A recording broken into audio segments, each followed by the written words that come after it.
एक सैनिक ने मरे होने का नाटक किया, खुद को लाशों के ढेर के नीचे छिपा लिया। जर्मन बहुत सतर्क थे।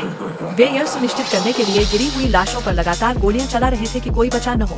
सौभाग्य से वह अधिकारी बिना किसी चोट के बच गया। जब जर्मन सैनिक आगे बढ़ गए तो वह धीरे धीरे लाशों के ढेर से बाहर निकला।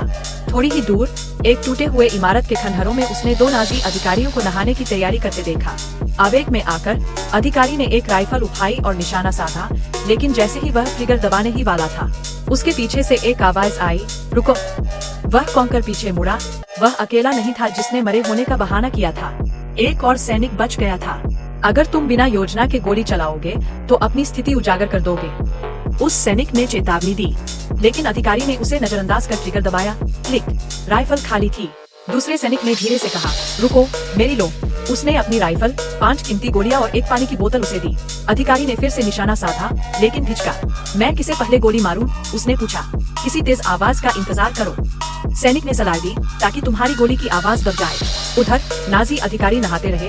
उनके सिर मुश्किल से दिखाई दे रहे थे, जिससे निशाना लगाना कठिन हो रहा था। क्या तुम गोली चला सकते हो? अधिकारी ने पूछा। कुछ हद तक, सैनिक ने जवाब दिया। अधिकारी ने उसे राइफल पकड़ा दी। उसी समय एक जीप आई, जिसमें 3 और जर्मन सैनिक थे। अब दाव और ऊंचाई था। सिर्फ 5 गोलियां थी, हर एक गोली अहम थी।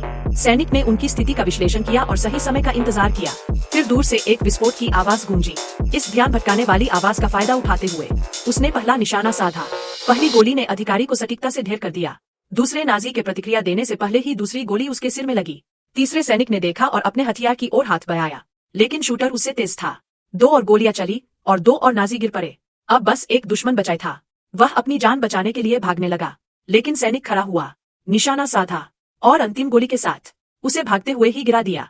अंत में एक अकेला जीवित बचे सैनिक, जिसे मरा समझ लिया गया था, ने अपना बदला पूरा किया।